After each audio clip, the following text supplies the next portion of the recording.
Sortir du corps, en fait, c'est quelque chose qui a toujours eu lieu pour moi, puisque ça arrivait quand j'étais petit. On n'en parlait pas parce que tout simplement il n'y avait pas d'écho dans la famille et dans l'environnement. On n'en parle pas à l'école, on n'en parle pas entre camarades, on n'en parle pas au sein de la famille. Donc l'enfant apprend assez vite à garder ses expériences pour lui et ne les comprend pas forcément. J'ai éprouvé cette sensation curieuse de me détacher et de voir le plafond m'arriver en pleine figure. Après, je pouvais voler. J'allais à droite, à gauche, sur les toits, visiter les voisins. Mais j'y pensais beaucoup. Avant d'aller me coucher, je désirais que ça se reproduise. J'étais vraiment très, très fort chez moi. Mais comme il n'y avait pas d'explication, d'écho autour de moi, j'ai appris tout de suite à ne pas en parler. J'étais sûr que c'était un truc réel, puisque j'ai ramené un certain nombre de fois des choses qui sont objectivement impossibles à savoir, et je le savais par ce moyen-là. Donc, à l'évidence, c'était un moyen de connaissance directe, donc c'était réel. Mais évidemment, je n'en ai jamais parlé à mes parents, j'en ai parlé plus tard, quand j'ai pris conscience du phénomène, quand on me l'a expliqué, entre guillemets. Et évidemment, j'en parlais pas dans ma vie professionnelle, ça va de soi. J'aurais pas fait la carrière que j'ai fait si j'avais raconté la moitié du cinquième de ce que j'explique aujourd'hui. Donc pendant longtemps, j'étais un individu lambda, un cadre sup dans les boîtes où je suis passé. Les choses n'étaient pas faciles, on travaillait beaucoup et je me débrouillais plutôt bien. Mais je scindais les deux. Donc c'est à l'occasion de la publication du livre qu'il a fallu montrer son visage. Le livre, si tu veux, il est structuré autour de deux idées. On est des créatures spirituelles, il faudrait que les gens le vérifient directement. On abandonne les systèmes de croyance, on vérifie. La croyance peut nous faire croire n'importe quoi. On croit à une chose le mardi et le mercredi, on a changé d'avis parce que ça repose sur rien de solide. Donc l'expérience directe, c'est la chose qui nous permet vraiment de savoir ce qui est réel et ce qui ne l'est pas. Premier point, on est des êtres spirituels. Qu'est-ce que ça veut dire? Qu'est-ce que ça implique? Ça veut dire qu'on ne disparaît pas après la mort du corps physique, par exemple. C'est quand même assez sympa. Le deuxième point, c'est qu'on n'est pas tout seul dans l'univers et on n'est pas tout seul sur cette planète. Et c'est fichtrement important. Je suis marqué chaque fois que je fais un voyage. C'est tellement différent à chaque fois. C'est pas comme une pièce de théâtre que tu aurais l'impression de revoir d'une manière ou d'une autre à chaque fois. C'est sans cesse renouvelé, c'est surprenant à chaque fois. C'est ça qui est fabuleux. Ça peut se produire absolument n'importe quand, dans la mesure où le corps est dans un état de léthargie supérieur au sommeil. Il y a des techniques, bien sûr, il suffit d'aller sur Internet, il y en a un million. Mais à la base, c'est vraiment d'autres choses de ce genre-là. C'est d'abord prendre conscience qu'on n'est pas des créatures uniquement physiques, que le physique est un mode une sorte de véhicule, en fait, dans cette dimension-là, qu'on peut le quitter. Et pour ça, il faut se déprogrammer de tout ce qui nous a été enseigné directement ou indirectement par notre culture, cette culture actuelle. Voilà, c'est le premier point. L'autre point, le deuxième point fondamental, c'est d'avoir l'intention de le faire. Une fois qu'on a compris qu'on peut le faire, c'est d'en avoir l'intention. Et après, la technique suit, quelle qu'elle soit, elle fonctionnera. Tu vas voir les choses comme tu les vois ici, avec beaucoup plus d'acuité. Tu vas voir, par exemple, les mouvements browniens à l'intérieur des objets, l'agitation moléculaire, tu vas voir des émanations qui émanent de ces objets. Tu vas voir, même dans la nuit physique, tu vas voir une lumière qui est diffusée par toute chose, une espèce de crépuscule. Ça, c'est uniquement si tu es dans la dimension physique. Si tu montes dans les dimensions supérieures, tu vas distinguer les choses à encore plus d'intensité, parce qu'il y a plus de lumière. Et avec des nouvelles couleurs, tu as un spectre de perception qui est plus large qu'avec les yeux physiques. Donc tu vas avoir des gens qui sont sur le plan astral, et tu vas avoir des gens qui sont sur le plan physique. Quand tu es dans la dimension physique ou très proche de la dimension physique, tu verras les deux en même temps. Tu vas voir des décédés qui restent dans le coin. Alors il y en a partout. Toujours une frange de la population de décédés qui décide de rester dans le coin un bout de temps. Alors ça peut être quelques semaines, quelques mois, quelques années, pour différentes raisons. Mais bon, je ne vais pas leur faire leur psychanalyse, mais apparemment ils aiment le coin, ils y restent. Moi, ça me paraît bizarre, mais bon, j'arrive pas à m'y faire, mais c'est comme ça. Tu vas voir tout ce que tu as envie de voir. Et l'univers est beau, alors cet univers-ci, il y a plein de choses à voir. Mais dans les autres univers, il y a énormément de choses à voir également. Donc, tu comprends ce que c'est que l'infini. Donc, on voit un tout petit morceau de l'infini. Donc, on a envie de l'explorer, de comprendre, de rencontrer des êtres intelligents. Il y en a plein partout. Ça grouille. Si tu sors, tu les vois, ou si tu es clairvoyant, tu les vois. C'est-à-dire qu'il y a des gens très nombreux qui peuvent voir le champ énergétique et les créatures énergétiques. Fait de matière vitale, fait de matière énergétique. En Nouvelle-Calédonie, j'en ai croisé, j'ai croisé des gens qui le vivaient, qui le voyaient normalement. Enfin, ça faisait partie de leur vie quotidienne. Dans toute l'humanité, sur toute la planète, c'est comme ça. Il y a des gens qui ont cette aptitude naturelle, elle n'a rien d'extraordinaire. Il s'agit d'élargir son spectre de perception, exactement comme une caméra a un spectre. Elle peut aller dans l'infrarouge, ultraviolet. Bon, voilà. Les êtres humains ont un spectre plus ou moins large. Il y en a qui ont un spectre large et puis ils voient ça. En fait, le monde physique n'est pas le monde le plus bas. Il est quelque part sur le vecteur vibratoire. Je ne sais pas où il est exactement, mais il y a des mondes inférieurs qui vibrent plus bas. Il y a des mondes supérieurs qui vibrent plus haut. Je le sais parce que je suis allé dans les deux. Au fil des années, j'ai fini par comprendre qu'il y avait un paramètre. C'est l'intensité et la variété des couleurs et de la lumière qui fait qu'on peut se dire je suis vibratoirement dans tel ou tel niveau. Voilà. Dans les mondes inférieurs, on a moins de lumière, on a le bleu qui disparaît, on a des couleurs qui sont de plus en plus ternes, des couleurs qui sont sales. Et dans les mondes supérieurs, on a de nouvelles couleurs qui apparaissent. Et la lumière est beaucoup plus intense. Plus on monte, plus c'est intense. Au point que si on avait des yeux physiques, ils ne résisteraient pas. Hein. Ce ne serait pas possible. Dans ce monde-ci, on a une certaine inertie du monde physique, mais il y a quand même des gens qui sont capables d'agir sur la matière directement. Dans les mondes inférieurs, ça a l'air d'être beaucoup plus difficile, même pour se déplacer, c'est difficile. Il y a des entités qui jouent avec nous, elles ont différentes méthodes pour nous casser les pieds, elles nous font peur et commencent par nous faire peur. Ensuite, elles nous enferment, je me suis fait enfermer un paquet de fois. J'ai mis des fois longtemps à comprendre comment il fallait sortir, comment on pouvait sortir, parce que c'est pas en luttant que tu sors, par exemple. Voilà, ça, c'est, voilà. J'ai mis 10 ans à comprendre ça. Plus tu luttes, plus ça se referme sur toi. Tu t'en fiches complètement, dire bah, tu m'as enfermé, c'est bien. Ben, je ne joue pas. Bon, moi, je suis très bien ici. D'ailleurs, je vais y rester 100 ans. Voilà. Et l'entité qui veut s'amuser avec toi, parce qu'elle joue avec ta peur, avec ton envie de sortir, eh ben, elle n'a plus envie de continuer, parce que tu ne joues pas. Tu ne joues pas dans son jeu. Il y en a d'autres qui sont capables de te priver d'énergie en te plombant, par exemple, en te rajoutant de l'énergie vitale. Tu es obligé de retourner au corps physique. Donc, ils sont très très malins, ils s'amusent bien. Un peu comme on s'amuse avec une fourmi qui se balade sur le sol, quoi, tu vois. Moi, j'ai eu beaucoup de mal à comprendre pour faire 10 mètres comment j'avais déployé autant d'énergie pour avancer de 10 mètres. Tu vois. Je savais qu'il y avait des entités qui habitaient ces curieux bâtiments que je voyais un petit peu plus loin. Je n'ai pas réussi à y aller, c'était beaucoup trop difficile pour moi. On a l'impression d'être pris dans une espèce de gelée, une espèce de poisse. Enfin, moi, quand j'y suis allé, c'était ça, et c'était vraiment pénible. Alors que dans le monde physique, on se déplace facilement. Et dans les mondes supérieurs, alors là, c'est la grande liberté, c'est génial. C'est un peu comme si on était du côté de l'inertie en bas dans les mondes inférieurs, du côté de l'énergie dans les mondes supérieurs. On oscille entre ces deux positions, fonctionnant donc en circulant sur le vecteur vibratoire. Plus on monte dans les fréquences, plus la pensée, le mental peut s'actualiser de manière réelle autour de nous. C'est-à-dire que dans les mondes supérieurs, et c'est ce qui est dit dans le Bardo Todol par exemple, si on crée quelque chose dans l'esprit, il apparaît instantanément autour de nous. On pense à un lion, il va être là. Mais vraiment en super haute définition et en 3D. Plus on descend dans les échelles vibratoires, plus on a de l'inertie et l'univers répond difficilement à la pensée. Plus on monte et plus c'est le contraire. Voilà. Ce qui fait qu'après le décès du corps physique, on risque d'être confronté à ce pouvoir de création extraordinaire de l'esprit. Et c'est ce que dit le Bardo Todol. Le Bardo Todol, le livre des morts tibétain, ne dit que ça. Il ne fait pratiquement dans chaque chapitre que rappeler cet élément-là. Tout ce que tu vois, ça a beau être extraordinaire, c'est la projection de ton propre esprit.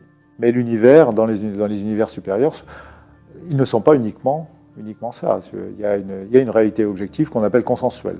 Apparemment, ces univers ont été créés par consensus d'un certain nombre d'êtres qui sont passés avant ou qui sont toujours là. Et la réalité est construite comme ça. La réalité, elle est mentale, on finit par le comprendre. Après la mort du corps physique et de la contrepartie énergétique du corps physique, tu vas exactement là où ton état de conscience te prédestine. C'est un peu comme si tu émettais une certaine fréquence, et ben cette fréquence que donne ta conscience va aller s'harmoniser avec un monde qui a le même genre de fréquence. Donc voilà, tu vas tout droit à l'endroit où tu as demandé à aller, en quelque sorte. Si tu es plein de haine, d'amertume et tout ce que tu veux de ce genre-là, tu imagines que tu ne vas pas aller au paradis comme ça. Il y a une partie de la personnalité que tu penses être toi qui est restée dans le corps de chair, oui. Une partie de cet ego pour faire fonctionner l'incarnation, hein. C'est le super logiciel de l'incarnation, l'ego. Et moi, je ne suis pas du tout de ceux qui pensent qu'il faut tuer l'ego, ce genre de truc. C'est un peu comme de vouloir tuer le logiciel de ton ordinateur. On dirait, si tu veux qu'il marche, il faut garder le logiciel. Après, bon, naturellement, quand tu n'en auras plus besoin, à la mort du corps physique, tu vas adopter autre chose. Voilà. Tout est une affaire de rappel à la mémoire. Il y en a qui mettent un bout de temps, hein, mais pour beaucoup de gens, ça revient très vite.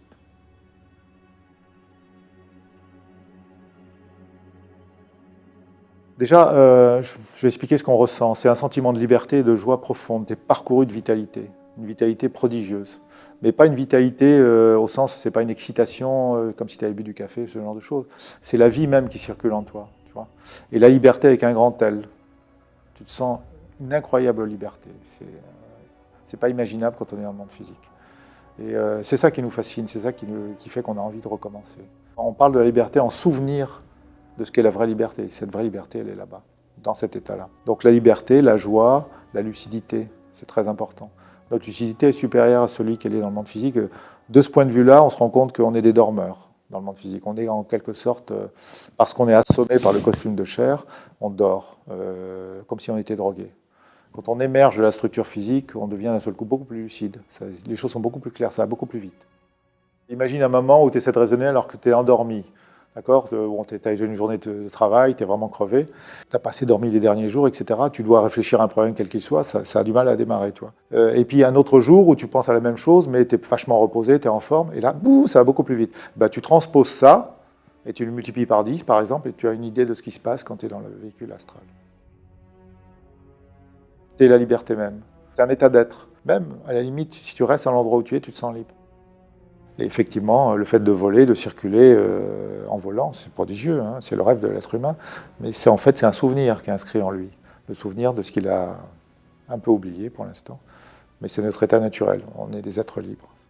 Au fur et à mesure où on monte en vibration, on n'a plus besoin de rechercher l'amour parce qu'il est en toute chose, à l'intérieur de nous, dans chaque parcelle qui constitue notre être. Mais il est autour de la même façon et distribué également. Donc ce qui fait, c'est un peu comme si on était de l'eau dans de l'eau. Il n'y a pas besoin de se déplacer ou de faire quoi que ce soit pour en avoir plus. La problématique est différente. Ici, on a, à cause du voile de l'ignorance et de l'oubli, on a le réflexe d'aller chercher plus d'amour. On peut voir la vie physique d'ailleurs comme étant l'espèce de course à plus d'amour, plus de sécurité, plus de chaleur, de reconnaissance qui est une forme d'amour. Dans les mondes supérieurs, on baigne dans l'abondance, donc on n'a pas à rechercher plus, on ne peut pas avoir plus parce qu'on a déjà tout ce qu'on peut avoir. Donc la raison pour laquelle on va se déplacer, explorer, essayer de comprendre, continuer à vivre son évolution, c'est pas pour rechercher plus d'amour, parce qu'on a déjà tout. C'est par curiosité, soif d'apprendre, d'évoluer, de comprendre, de sentir. Dans les voyages hors du corps, on va rencontrer d'autres types de civilisations. Ils ont une autre manière d'aborder les choses, ils règlent leur population. Ils ne se déploient pas, ils ne se dupliquent pas à l'infini, par exemple. S'ils ont l'occasion d'être 100 milliards, ils vont peut-être s'arrêter à 10 ou à 5, je ne sais pas. Donc il y a une espèce d'autogestion des espèces avancées dans lequel à un moment ils se disent bon ben voilà, surtout si imagine que tu vis 10 000 ans, tu vas pas faire un gosse par an, tu vois ce que je veux dire, au bout d'un moment mathématiquement il va y avoir un problème. Ou alors il va falloir envahir l'espace dans toutes les directions. Mais bon. Donc dans les civilisations avancées, il y a une autorégulation naturelle. De la même façon, les transactions s'opèrent sur un mode non financier et pas basé sur l'argent, c'est autre chose. Le travail également dans un concept complètement différent. Il n'est pas absolument nécessaire de travailler dans les civilisations avancées. Tu peux très bien travailler, on va dire n'importe quoi, à 40 ans et puis prendre 3 siècles de vacances. Ça pose de problème à personne. Le comportement humain est basé sur la survie. À 99,99%, il est basé sur la survie. Donc effectivement, on est sur du trading d'amour, de sécurité, de nourriture et de sexualité, ce qui est une seule et même chose, c'est la survie. Et là, on est sur une autre économie. C'est l'économie de l'amour et dans cette économie-là, c'est que l'abondance qui règne. Il n'y a pas de concept de rareté. C'est en ça que les conspirationnistes se gourrent énormément. Ils pensent que les extraterrestres nous ont envahis et cherchent à nous manipuler pour nous piquer quelque chose. D'abord, cette planète, elle n'est pas à nous. Ils étaient là avant nous. Ensuite, ils sont dans l'abondance, dans l'extrême abondance. Mais qu'est-ce que tu veux qu'ils nous volent? Il faut réfléchir 2 secondes. Ces gens-là, ils sont capables de voyager plus vite que la lumière, de voyager partout. Ils sont capables d'avoir tellement de matériaux qu'ils sont capables de faire des vaisseaux immenses. Mais qu'est-ce que tu veux qu'ils nous volent? Ils sont capables de produire de la matière comme ils le veulent et de l'ordonner comme ils le veulent. Ils sont capables de produire des matériaux intelligents qui sont autogénérés, autosoudés, etc. Ils sont capables de choses. Un primitif, je ne sais pas, je dis n'importe quoi, d'il y a 10 000 ans, moi, j'aurais rien à lui voler. J'ai mon téléphone portable, j'ai ma bagnole, j'ai machin. Qu'est-ce que tu veux que j'aille lui piquer son morceau de caillou avec lequel il taille ses haches? On a exactement ce raisonnement-là. Les gens qui sont sur cette idée de conspiration, qui viennent nous voler de l'or ou nous mettre en esclavage. Si les visiteurs voulaient nous faire chier, on le saurait immédiatement. Hein. À l'instant où ils décideraient, le résultat serait là.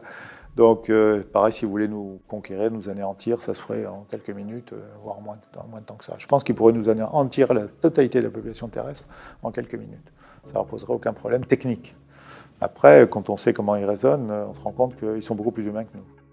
On voit que leur technologie leur permet de voyager dans les dimensions, puisqu'ils sont capables de sortir et rentrer dans le monde physique, et on les rencontre effectivement dans les fréquences supérieures. Et là, on voit leurs vaisseaux. Tous les voyageurs hors du corps, ceux qui voyagent fréquemment, les voient. Il y a des gros trucs, il y a des petits trucs, il y a des petits machins, ils ont des sondes, des fois je suis allé fourrer mon nez dans leurs trucs, tu te demandes comment ça marche, je ne comprends pas forcément. Il y a des machins, il y a quelques temps, j'ai vu une de leurs sondes, comme ça je l'ai rattrapée, j'ai regardé, il n'y avait rien dedans, enfin quasiment rien. Il y avait un petit dispositif rouge là, parce qu'on voit l'empreinte de l'intention de ceux qui l'ont bâti.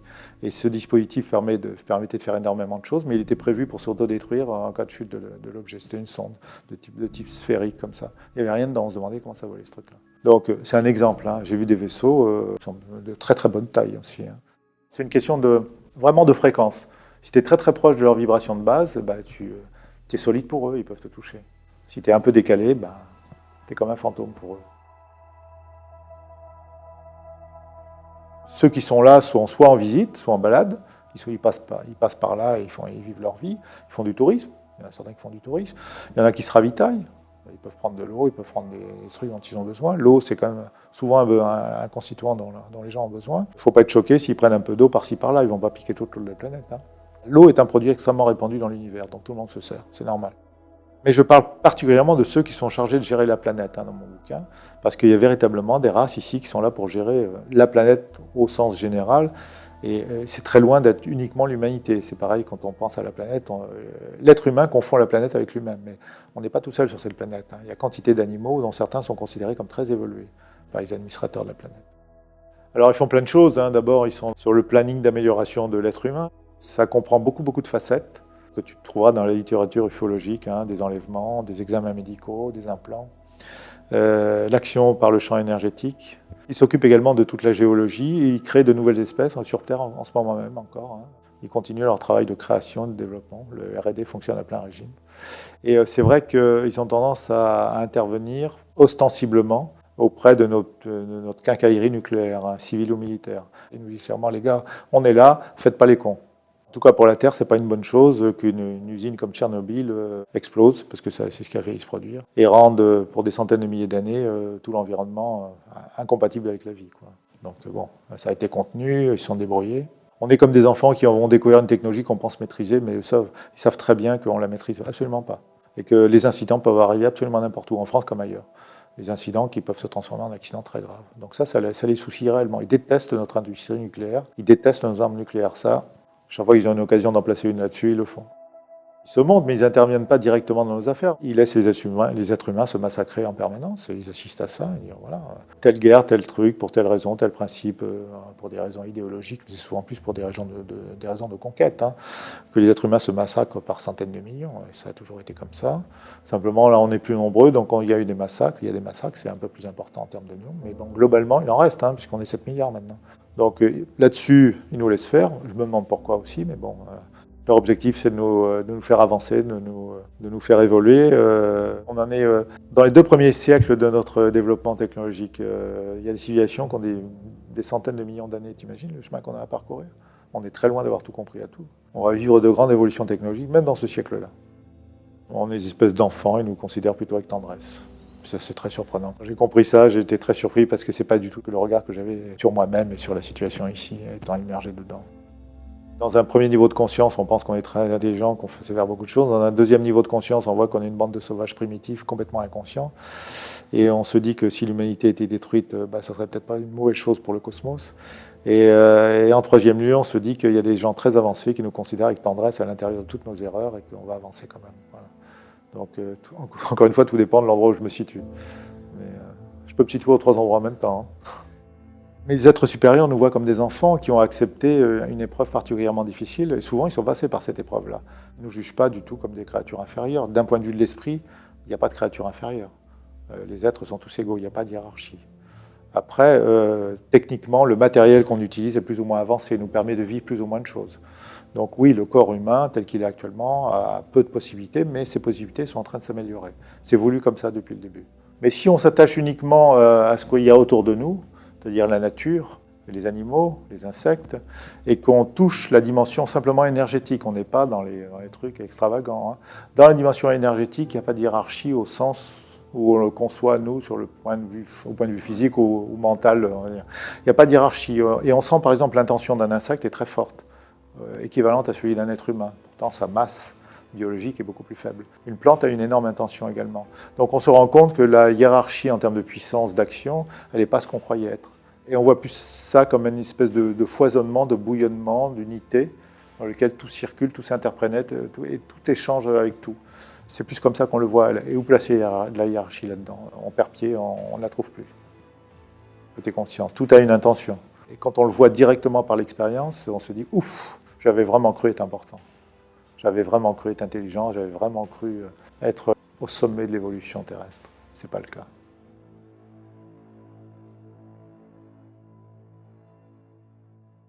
Ça dépend du bec que tu as en face de toi. Tu vois ce que je veux dire? C'est exactement comme si tu posais la question, tu es parti en Australie, tu as rencontré des gens, c'était comment? Ça dépend de qui j'ai rencontré, il y a de tout, hein. Ils ne sont pas tous taillés dans le même modèle, tu vois. Tu as de tout, tu as des gens qui nous adorent, très schématiquement, tu as des gens qui pensent qu'on est vraiment une bande de sauvages, et que bon, bof, bon, il applique les ordres, mais bon, c'est pas un fanatique de la race humaine non plus, tu vois, terrestre. Parce que la séparation qu'on fait entre les êtres humains terrestres et les non terrestres est complètement artificielle. On a tous été des êtres et des extraterrestres, si on veut utiliser cette terminologie-là, et on le sera tous à nouveau après notre cycle d'incarnation terrestre. Donc, tout dépend du regard, à quel niveau tu jettes ton regard sur ce qui se passe. Si tu adoptes la vue satellite, tu verras les choses d'une manière différente. On ne s'incarne pas ici pour l'éternité. On n'est pas des humains terrestres pour l'éternité. Quand tu retrouves les mémoires, tu te souviens de ça. Tu sais qui tu es. Mais en fait, c'est un voile un peu épais, mais il ne faut pas grand-chose pour l'écarter et dire bah tiens, ça a toujours été là. C'est un peu comme si on avait joué à se perdre et à s'oublier. Mais c'est un jeu. Tu as souffert quand tu étais dans la cour de récréation, tu étais petit, tu avais 3 ans. Et puis, mais regarde cette même scène de l'endroit où tu te trouves maintenant et avec ton âge actuel. Tu verras les choses autrement. Donc, tu observes bien la même chose, mais d'un point de vue différent. Et bien ça change tout. C'est le point de vue qui compte. On peut tellement inventer de jeux, on en a inventé une infinité. Un de nos jeux, c'est celui-ci. C'est rigolo, on a joué à se perdre et à s'oublier. Pourquoi est-ce qu'on fait ça? Je donne un exemple. Imagine que tu te promènes ici sur la planète et que tu rencontres le Christ, un être absolument exceptionnel, avec une radiance prodigieuse, et qui te disent, et que tu comprennes à son contact que tu peux devenir comme lui. Eh bien, tu n'as pas pensé qu'à un truc, c'est à devenir comme lui. Parce que tu es tellement ébahi de ce qu'il est, de ce qu'il est capable de faire et de ce qu'il est, et que tu es pénétré de l'idée que c'est possible pour toi d'arriver dans cette situation-là, dans cette position-là, mais tu ne penses plus qu'à ça. Eh bien, voilà une des raisons pour lesquelles on s'incarne et on vient ici. C'est-à-dire qu'on a rencontré des gens hautement évolués, qui nous ont sidérés littéralement, qui sont capables d'avoir un spectre de circulation dans les dimensions qui est beaucoup plus grand que le nôtre. Ça, c'est un point très important. Je parlais de la liberté, mais plus ton spectre est grand, plus tu es libre. Tu vois. Et ils viennent de régions qui sont inaccessibles. Donc ils nous visitent de temps en temps, tu les rencontres. Et quand tu les rencontres, tu te dis « Waouh, c'est impossible que je ne me batte pas pour arriver à leur niveau ». Tu as une espèce de modèle dans lequel tu te dis « Mais évidemment, il faut que je devienne comme ça. Il faut que j'aille dans cette direction-là ». Hors du corps, tu vois par moments des gens qui viennent des mondes supérieurs. Ouais. Pour te le décrire en 2 mots, c'est la somme des choses les plus belles qui sont en nous. Donc de l'intelligence, de la sensibilité, de la sagesse. Et en même temps, ils sont aussi frais qu'un enfant de 2 ans. C'est incroyable. C'est tout en même temps. D'un certain point de vue, tous les êtres humains qui sont incarnés ici sur cette planète, même s'ils sont des sales types, sont des héros. Parce qu'il faut être très très courageux pour accepter ce type d'apprentissage. Donc, du point de vue, quand on se met à râler pâquerette, il y a des salopards, il y a des gens qui tuent, qui massacrent, etc. Mais on a été souvent des gens comme ça, dans nos vies passées. Une fois qu'on a retrouvé la mémoire, moi, je n'ai pas étalé dans mon bouquin les vies dans lesquelles j'ai massacré beaucoup de gens, mais je l'ai fait. Et donc, j'ai été tour à tour un sale type et je fais partie des gens qui ont été massacrés. Le bien et le mal, c'est une question de point de vue. Alors, ça ne veut pas dire que tout est permis, ça ne veut pas dire qu'il n'y a pas de choses positives et pas de choses négatives, mais c'est beaucoup une question de point de vue, malgré tout. Je reprends l'exemple de la cour de récréation quand on était enfant. Il y a des choses qu'on a jugées comme étant bien ou mal, voire extrêmement bien ou extrêmement mal. Mais avec le regard que nous avons, nous, qui sommes des adultes, on peut juger les choses d'une manière entièrement différente. Or, ça nous paraissait vraiment, sur le coup, fondamentalement extrêmement bien ou extrêmement mal. Et dans les mondes supérieurs, ces notions de bien ou de mal s'effacent pour faire la place à autre chose, à plutôt une variété de sensibilités qui est absolument immense. On a tendance à raisonner de manière très binaire dans le monde physique, de manière très très simpliste. Or, le monde et la réalité de manière générale, elle n'est pas blanche ou noire, elle est plutôt grise, plutôt variée. Penser en binaire, c'est commode, c'est comme ça que ça fonctionne, pour la survie. Je rencontre quelqu'un dans la jungle, c'est ennemi ou ami, d'accord, binaire. Est-ce que je dois fuir, est-ce que je dois combattre? Mais la vie, la réalité, c'est beaucoup plus compliqué que ça. Ah bah, ils vivent leur vie, ils ne sont pas scotchés à toi non plus 24 heures sur 24. Qu'est-ce que tu ferais si tu étais à leur place? Les miens, en tout cas, auxquels je suis habitué, ils passent de temps en temps. Quand ils me parlent, en général, j'en fais qu'à ma tête. C'est comme ça, c'est les relations qu'on a pour l'instant. Depuis quelques temps, j'obtempère un peu plus à leurs conseils. Mais ils savent très très bien faire les choses, ils nous connaissent très bien. C'est des amis, moi je les vois plutôt comme des amis, des gens qui sont en général, qui viennent des mêmes régions que nous, avant l'incarnation, qui nous donnent un coup de main. Après, il y a aussi des anges, il y a des êtres de toutes sortes qui sont là, ça existe réellement. Quand j'en ai vu, j'étais bien étonné. La première fois que j'ai vu un chérubin, je le raconte dans le bouquin, j'ai cru que c'était une blague, que quelqu'un m'avait fait une blague astrale. J'ai essayé de dissoudre la création en disant, mais c'était pas. J'ai essayé une fois, deux fois, en y allant aussi fort que je pouvais, mais le truc était, voilà, c'était pas une création. Il nous aide un peu comme tu tiens un enfant par la main. Le gamin, il a 2 ans, il apprend à marcher, tu le guides, tu as beaucoup d'affection pour lui, tu vas le voir. Tu sais qu'il va faire plein d'erreurs, le gamin, mais tu l'accompagnes avec tendresse. Ben, c'est pareil. Ils ont beaucoup d'humour, c'est une de leurs caractéristiques. Alors, il faut bien faire la différence entre les parasites énergétiques et les copains qui nous aident. Les parasites énergétiques ont toujours le même vocabulaire. Enfin, actuellement, ils vont peut-être en changer, mais actuellement, c'est tu es un élu, tu as été choisi, tu as une mission, tu es quelqu'un de vachement important, et tu vas sauver du monde, tu vas sauver des âmes, par exemple, ce genre de truc, tu vois. Alors, c'est top, ça. Ça, c'est le parasite parfait qui s'exprime, qui te manipule. Voilà, si quelqu'un dit « moi je suis un élu », c'est bon, tu as compris. Il n'y a personne qui a une grande mission. Il n'y a personne qui est un élu, pourquoi il le serait?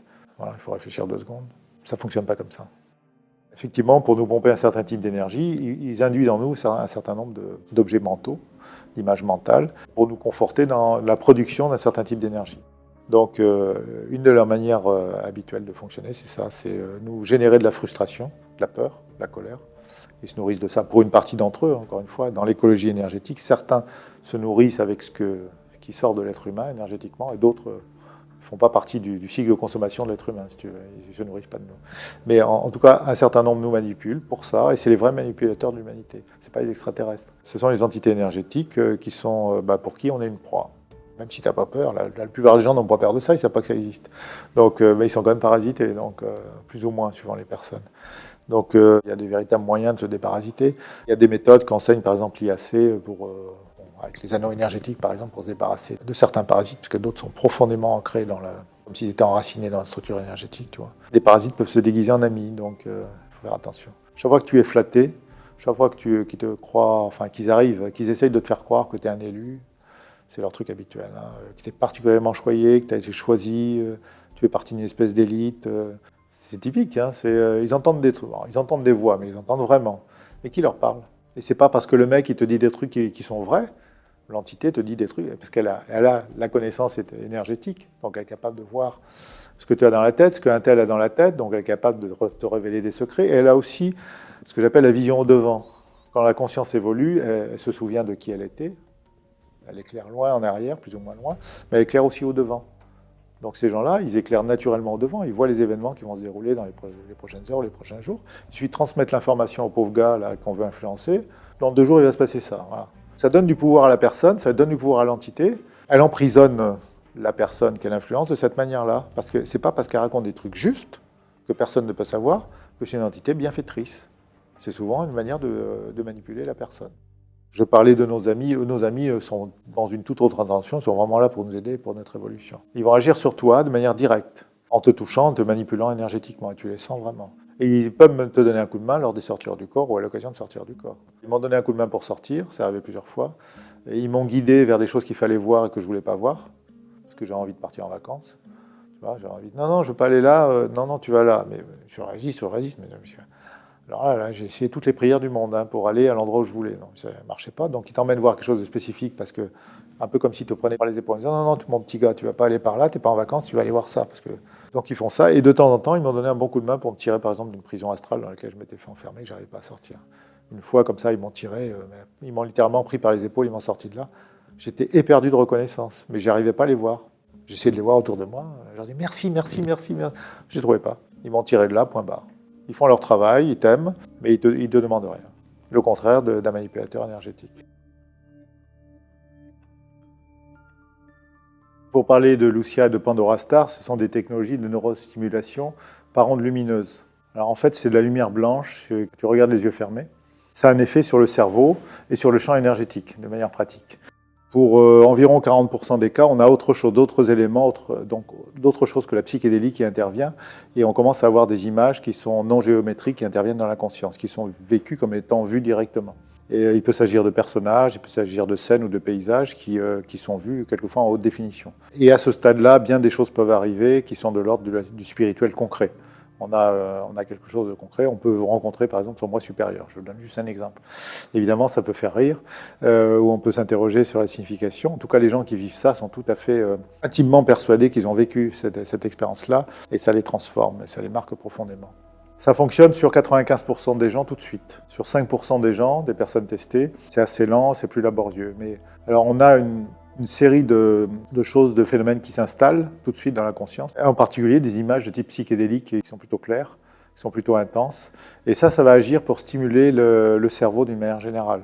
Ça va solliciter des neurones qui sont dormants dans le cerveau, c'est comme ça que je l'interprète, par une profusion d'images et de formes et de couleurs complètement nouvelles.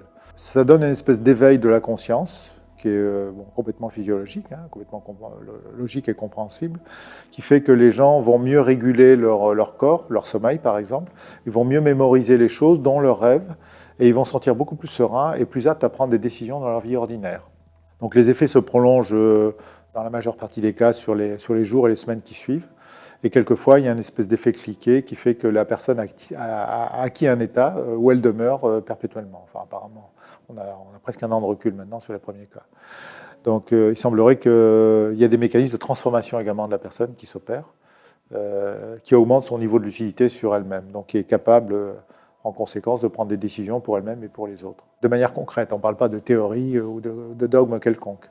Pour les gens qui voient le champ énergétique, ils sont de plus en plus nombreux, on observe qu'il y a une montée en fréquence, donc une dilatation du champ énergétique, qui est à ce moment-là capable de, par exemple, rentrer en communication avec ce qui l'entoure. Dans l'état standard de fréquence, le champ énergétique il est assez pâteux, j'appelle ça de la confiture ou de la glu. Dans l'état de superfluidité, il est capable de communiquer avec son environnement, donc les humains entre eux, les humains avec une plante, le sol, le ciel et tout ce que tu veux. Et on observe que dans cet état de superfluidité énergétique, les gens sont plus aptes à rentrer dans les processus de guérison.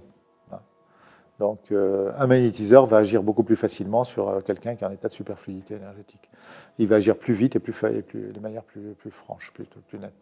Donc ça donne lieu également à une modification du niveau de la conscience, puisque les deux sont liés, il y a une espèce de lien un peu élastique entre le niveau vibratoire du champ énergétique et le niveau vibratoire de l'état de conscience. Donc l'un va entraîner l'autre, ce qui fait que l'état de conscience peut susciter l'état énergétique. Donc pour moi, ces technologies sont des technologies d'apprentissage ou de réapprentissage des états vibratoires supérieurs. C'est-à-dire que les gens prennent contact avec ces sensations-là. La sensation, c'est la base de l'apprentissage.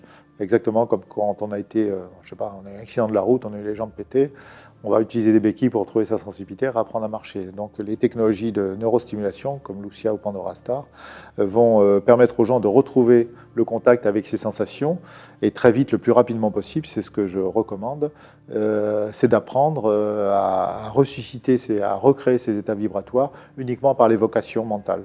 Et ça fonctionne très bien. C'est un espèce de marchepied, une ou deux marches pour aller vers les états vibratoires supérieurs. Une fois qu'on est sur la troisième marche, eh bien, on laisse ça de côté, on passe à autre chose. Sous Lucia, on a un pourcentage non négligeable de personnes qui sont directement influencées par une créature non physique, voilà, qui peut la soigner pendant une demi-heure. Ça arrive assez souvent. Donc les gens sont touchés, manipulés, guéris quelquefois au cours d'une séance Lucia, simplement parce que la technologie les fait monter en énergie, donc ils deviennent accessibles à quelqu'un qui descend en énergie, si tu veux. Les personnes se rencontrent. Donc ils sont là, on n'a jamais été seuls, on n'a jamais été isolés. On a cru qu'on l'était, mais c'est faux.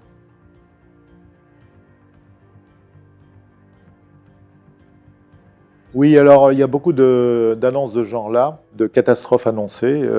À l'évidence, c'est dans certains esprits. Ça ne veut pas dire que ça va se produire. Moi, j'ai aucune information, du moins j'ai eu très rarement des informations sur l'avenir. Et quand j'ai eu ces informations, elles ne concernaient que moi en général. Donc les grandes catastrophes annoncées ne se produisent jamais, c'est ce que j'ai tendance à voir. Mais préparons-nous au pire, on ne sait jamais, parce que ça va nous mettre dans une situation d'urgence qui va peut-être nous obliger à changer. C'est peut-être ça la clé du problème. C'est-à-dire qu'on nous pousse peut-être à bouger en nous mettant dans une situation d'urgence, on en a parlé tout à l'heure. Sur l'avenir de l'humanité, globalement, quand on prend un peu de distance, elle évolue, elle est là pour évoluer, et elle va continuer à évoluer. J'espère qu'elle ne va pas détruire la planète ou la biosphère. Bon, il n'y a rien d'acquis, ça s'est déjà produit dans le cosmos, ça se produit régulièrement, qu'une civilisation primitive détruise la totalité de la planète. Donc pour l'instant, apparemment, on ne va pas nous laisser faire et on ne va peut-être pas le faire. C'est ce qu'on souhaite. Ici, on aime bien cette planète, on aime bien ses paysages, sa diversité. On voudrait éviter le gâchis. Je suis plutôt optimiste sur l'avenir.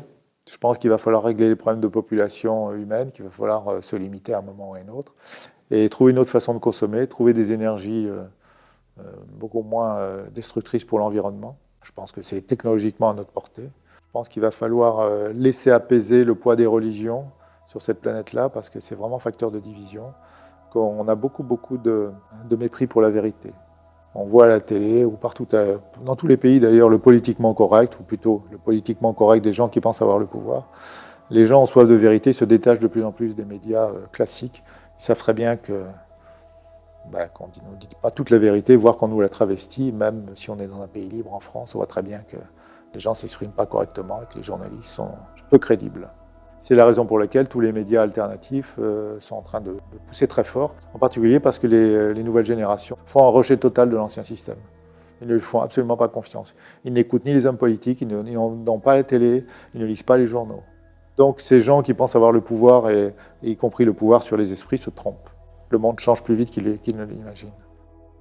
Là, je peux te parler de quelque chose que j'ai vu il y a déjà 20 ou 30 ans, lors d'un voyage. Effectivement, j'ai fait un petit saut dans le temps et j'ai constaté ça.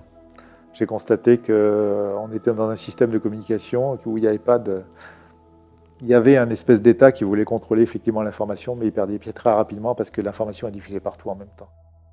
Je pense que la technologie Internet va se développer encore. Donc on va assister à ça, à une décentralisation du pouvoir. Il va être diffusé partout, parce que l'information, c'est le pouvoir. Et à chacun de faire son choix. Il n'y a pas d'élu, il n'y a pas de hiérarchie, il n'y a pas de mission. Mais il y a des petites choses comme ça qui circulent à droite et à gauche. Ce qu'on a globalement à faire, c'est à faire en sorte que cette humanité continue à avancer, à apprendre, à l'améliorer si on peut. On est dans un monde où de plus en plus il faut se lâcher, il faut accepter les réalités de ces choses-là. On est tellement verrouillé par les systèmes de croyances, la croyance en la division, la croyance en la non-existence de telle et telle chose. Quand on se lâche, les choses arrivent. Voilà. Quand on arrête de se protéger, de toutes les façons possibles, on arrête de se protéger, les choses arrivent. Et moi, je ne parle pas de ça dans le vide, hein, je le vis, je l'ai vécu encore ces derniers jours. Des choses apparemment miraculeuses sont en train d'arriver, en train de m'arriver, et arrivent à des gens autour de moi. Et c'est tout à fait étonnant. Donc ça donne beaucoup d'espoir et beaucoup d'optimisme. Arrêtez de bloquer, c'est ça. Et ce qui vient est surprenant. Et c'est non seulement surprenant, mais c'est puissant. Ça t'emporte. Et puis tu es content d'être emporté.